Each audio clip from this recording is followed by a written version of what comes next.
মধ্যপ্রাচ্যের আকাশে আবারও যুদ্ধের কালো মেঘ। সামরিক অভিযান, ড্রোন হামলা এবং কড়া কূটনৈতিক বার্তায় যুক্তরাষ্ট্র ও ইরানের সম্পর্ক নতুন করে সংঘাতের কেন্দ্রবিন্দুতে চলে এসেছে। উভয় পক্ষের পাল্টাপাল্টি দাবি পরিস্থিতিকে আরও অনিশ্চিত করে তুলেছে।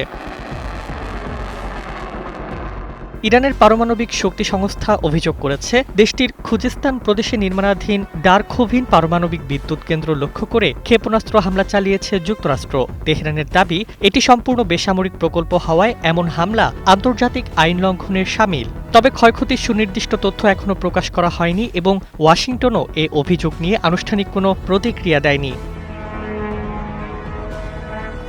একই সময়ে Islamic revolutionary guard corps IRGC জানিয়েছে, খুজেস্তানের আকাশে একটি মার্কিন MQ-9 রিপার ড্রোন ভূপাতিত করা হয়েছে। পাশাপাশি ইরানের সেনাবাহিনী দাবি করেছে, যুক্তরাষ্ট্রের সাম্প্রতিক অভিযানের জবাবে কুয়েতে অবস্থিত ক্যাম্প বুয়েরিং ও আলী আল সালেম মার্কিন ঘাঁটি লক্ষ্য করে নতুন ড্রোন হামলা চালানো হয়েছে।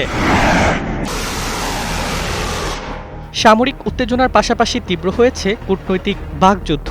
ইরানের পররাষ্ট্র মন্ত্রণালয়ের মুখপাত্র ইসমাইল বাঘাই অভিযোগ করেছেন, যুক্তরাষ্ট্রের সাম্প্রতিক হামলায় চাবাহার, মিনাব ও জাস্ক সহ কয়েকটি অঞ্চলের বেসামরিক অবকাঠামো ক্ষতিগ্রস্ত হয়েছে। তার দাবি, এতে বহু মানুষ বিদ্যুৎ ও নিরাপদ পানির সংকটে পড়েছেন। তিনি আরও বলেন, বেসামরিক স্থাপনায় হামলা আন্তর্জাতিক আইন ও মানবিক নীতির পরিপন্থী।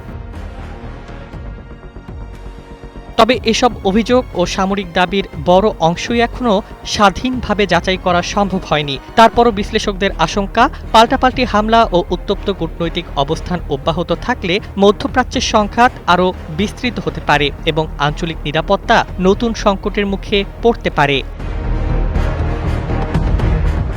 Desk report, Bangladesh bulletin.